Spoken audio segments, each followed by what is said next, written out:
I snooped, and instantly regretted it. Cheating story. The weight of the duvet felt like concrete. 3 years. 3 years down the drain because of a stupid phone. Because of my stupid insecurities that I swore I'd conquered.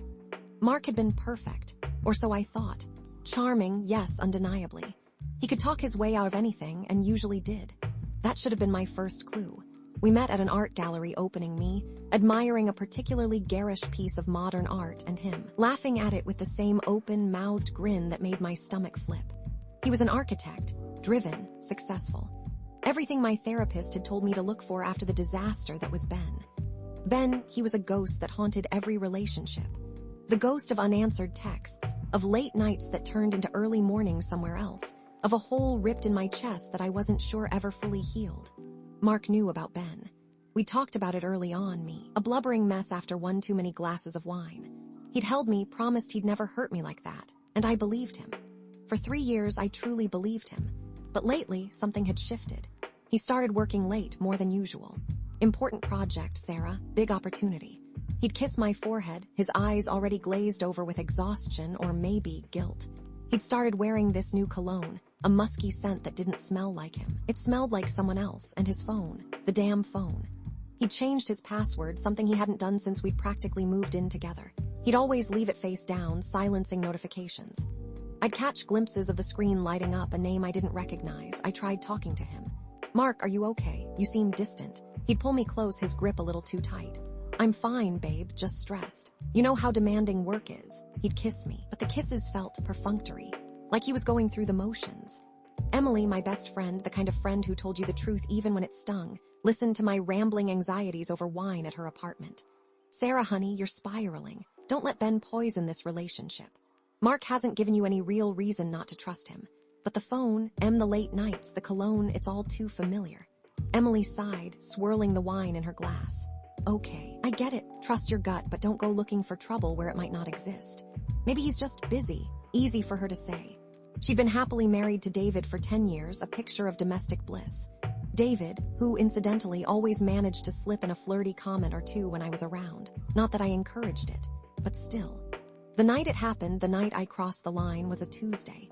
I was working from home, hunched over my laptop, trying to meet a deadline for a new logo design. Mark was supposed to be at a client dinner.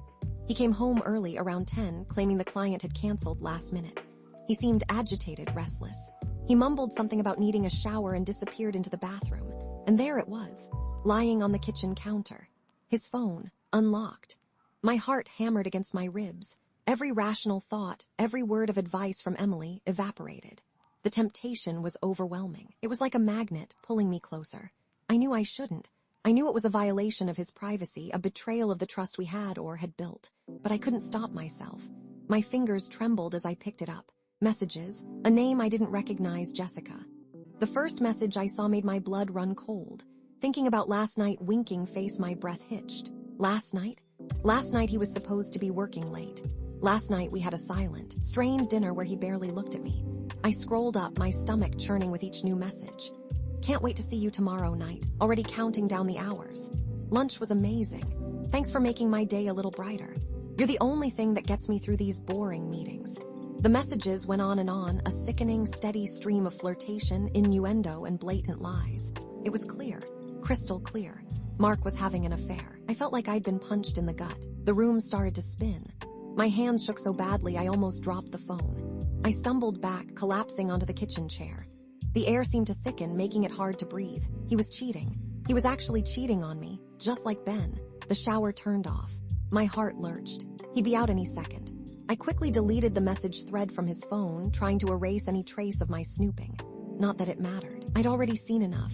I placed the phone back on the counter, my hands clammy. I tried to compose myself to look normal, but I knew I was a mess. My face was flushed. My eyes were wide with panic. Mark emerged from the bathroom, his hair damp, a towel slung around his neck. He smiled at me, that same charming smile that had once made me weak in the knees. Now it just made me sick. Hey, you okay? You look pale. I couldn't speak. I just stared at him, the messages replaying in my head like a broken record.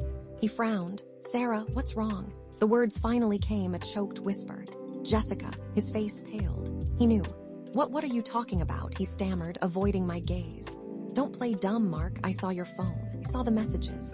The color drained from his face completely. He looked like he'd seen a ghost. Sarah, he began, but I cut him off. Who is she, Mark? Who is Jessica? My voice rose, cracking with anger and pain. He hesitated, his eyes darting around the room, searching for an escape. She's a colleague. A colleague. Is that what you call someone you're thinking about after a night together? Is that what you call someone you can't wait to see? He flinched. It's not like that. It's complicated. Cheating is complicated. I laughed, a harsh, bitter sound. Is that what you tell yourself? That it's just a complicated situation? He ran a hand through his wet hair, his eyes pleading. Okay, look, I messed up. I crossed a line. But it didn't mean anything. It was just a mistake. A mistake. A series of mistakes. Planned lunches, late-night rendezvous, that's a lot of mistakes, Mark. It only happened a few times, he mumbled, his voice barely audible. A few times, so you're admitting it. He sighed, defeated. Yes, okay. Yes, I admit it. But it's not what you think. It didn't mean anything, I swear. What do you mean it didn't mean anything? You were telling her you were thinking about her, that you can't wait to see her. What am I supposed to think, Mark? I don't know why I did it. I was stressed, lonely, she was just there. It was a mistake, a stupid mistake. Please, Sarah, I'm begging you. Don't throw away 3 years because of this. Tears streamed down my face. 3 years. 3 years of building a life together, of sharing dreams and secrets, of trusting him with my heart. And he threw it all away for what? A fleeting moment of validation. A cheap thrill. How could you, Mark? How could you do this to me? After everything I told you about Ben, after everything we've been through, he reached for me, but I recoiled. Don't touch me. Sarah, please, I love you. I really do. I'm so sorry. I'll do anything to make this right. I looked at him, really looked at him. At the charming, successful architect who had sworn he'd never hurt me. And I saw a liar, a cheat, a man I didn't even recognize. I don't think you can, I said, my voice flat. I think it's too late. I grabbed my purse and my keys and walked out the door. I didn't know where I was going, but I knew I couldn't stay there. Not for another minute. Emily's apartment was a sanctuary. She wrapped me in a hug, no questions asked, and poured me a glass of wine. I told her everything, the phone, the messages, the confrontation. She listened, her expression grim. I'm so sorry, Sarah, she said, squeezing my hand. I know how much this hurts. It's like history repeating itself, I sobbed. I thought I was over Ben, but now I feel like I'm right back where I started. You're not, Emily said firmly. You're stronger now. You know what you deserve. Don't let him manipulate you into thinking this is your fault. It's not. He made a choice. I spent the next few days at Emily's, a dazed, numb mess. I couldn't eat, I couldn't sleep. I just replayed the conversation with Mark over and over in my head, searching for answers, for some kind of explanation. David came over one evening, bringing pizza and a 6-pack. He was surprisingly subdued, not his usual flirty self. He mostly just listened, offering the occasional word of comfort. Look, Sarah, he said finally, I'm not going to tell you what to do. It's your decision. But I will say this, you deserve to be happy. Don't settle for anything less. His words resonated with me. I did deserve to be happy. I deserved to be with someone who respected me, who valued me, who wouldn't betray my trust. I eventually went back to the apartment, but it felt different. Cold, empty. It was no longer our home. It was just a space filled with memories tainted by lies. Mark was there, waiting for me. He looked exhausted, defeated. Sarah, please, he said, his voice hoarse. Let's talk. Let's try to work this out. I hesitated. A part of me wanted to believe him, to forgive him, to salvage what we had. But another part of me, the part that had been burned before, knew that it would never be the same. The trust was broken, shattered beyond repair. I don't think I can, Mark, I said, my voice trembling but firm. I don't think I can ever trust you again. He looked like I'd slapped him. So it's over? I nodded, tears streaming down my face. Yes, Mark, it's over. I spent the next few weeks packing my things, dividing our belongings. It was a painful, gut-wrenching process. Every object, every photo, every memory was a reminder of what we had lost. Mark moved out. I stayed in the apartment for a few more weeks, trying to figure out what to do next. The silence was deafening. The emptiness was overwhelming. Emily encouraged me to see a therapist, to work through the trauma of the betrayal. I resisted at first, but eventually I gave in. It helped, talking to someone who wasn't emotionally invested, someone who could offer an objective perspective. One day I was scrolling through online listings, half-heartedly looking for a new place to live, when I saw an ad for an apartment in a different neighborhood. It was small, but bright and airy, with a balcony overlooking a park.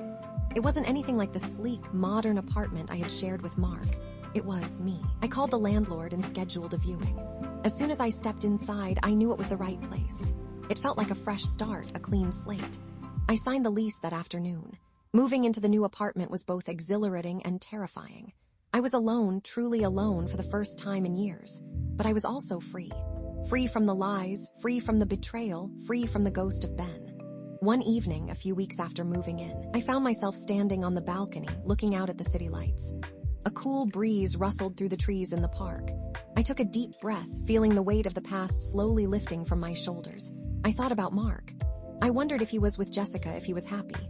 I didn't hate him. I just felt sad. Sad that we couldn't make it work, sad that he had chosen to betray me. But I also felt something else, something stronger, something more hopeful. I felt resilient. I smiled, a genuine smile for the first time in months. I didn't know what the future held, but I knew I could handle it. I was Sarah, a graphic designer, a survivor, and I was ready to start over. A new message popped up on my phone. It was from David. Drinks tonight, my treat. I hesitated. David was a flirt, and I wasn't sure I was ready for that. But he was also a good friend, and I was tired of being alone. I typed back okay, but I'm buying the first round. Maybe, just maybe, there was still hope for happiness. Maybe, just maybe, I could learn to trust again. Maybe, but for now, I was just grateful to be free.